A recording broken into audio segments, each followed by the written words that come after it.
Para saudara dan saudari yang Tuhan cintai, selamat pagi dan selamat bertemu lagi dalam renungan harian dari Paroki Santo Fransiskus Assisi Apio, edisi hari Jumat, tanggal 28 Juni 2024, dalam masa biasa yang ke-12.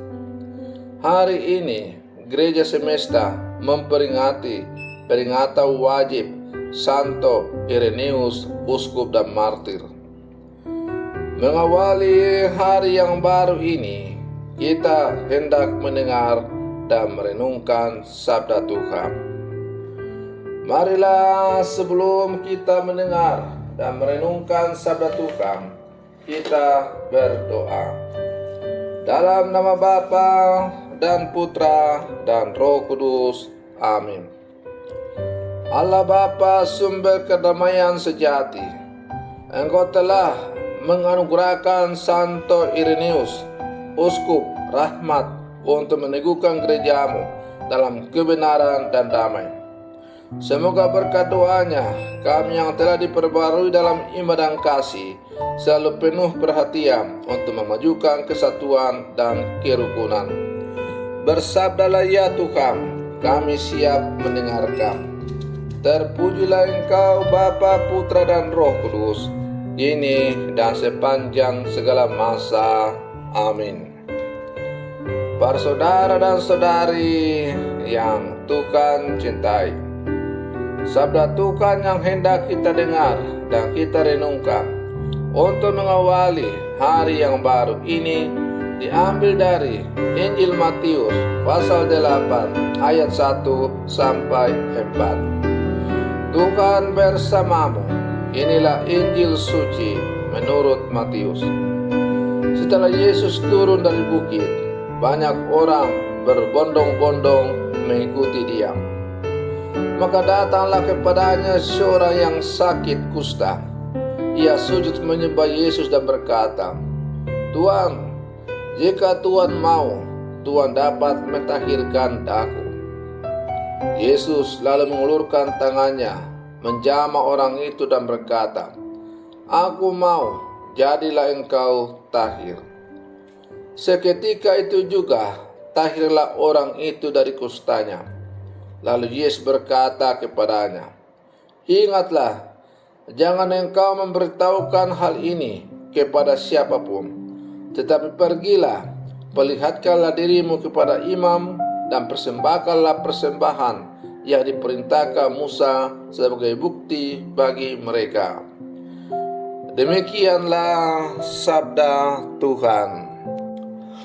Para saudara dan saudari yang Tuhan cintai, Santo Irenaeus adalah seorang bapa gereja. Ia dikenal pernah mengatakan Gloria Dei vivens homo, yang berarti manusia yang sungguh hidup adalah kemuliaan Tuhan. Bagi Irenaeus, kemuliaan Allah tampak dalam diri manusia yang sungguh hidup. Di pihak lain, manusia sejak semula diciptakan untuk memuliakan Allah dengan hidupnya. Meskipun diliputi berbagai kelemahan dan keterbatasan, anugerah dan tanggung jawabnya tetap sama, yaitu menjadi sarana kemuliaan Tuhan. Para saudara dan saudari yang Tuhan cintai, penderita sakit kulit yang menyajiskan atau orang kusta datang kepada Yesus memohon agar penyakitnya disembuhkan. Permohonan ini merupakan ungkapan hatinya bahwa ia ingin hidup. Ia percaya bahwa jika Tuhan menghendaki, ia pasti disembuhkan. Peristiwa tersebut menampakkan kemuliaan Allah, Sang Pemberi kehidupan. Bukan saja karena pentahirannya yang ajaib, melainkan juga karena dalam keterbatasannya si Kusta teguh percaya kepada Allah. Para saudara dan saudari yang Tuhan cintai, Santo Irenaeus mengajak para murid Kristus yang hidup sama sekarang untuk memuliakan Allah dengan hidup kita.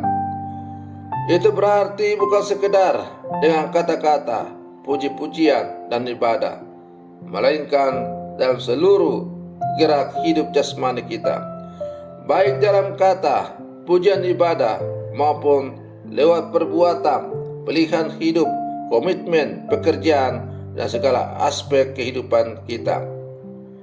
Maukah kita datang kepada Yesus dan memohon penyembuhan?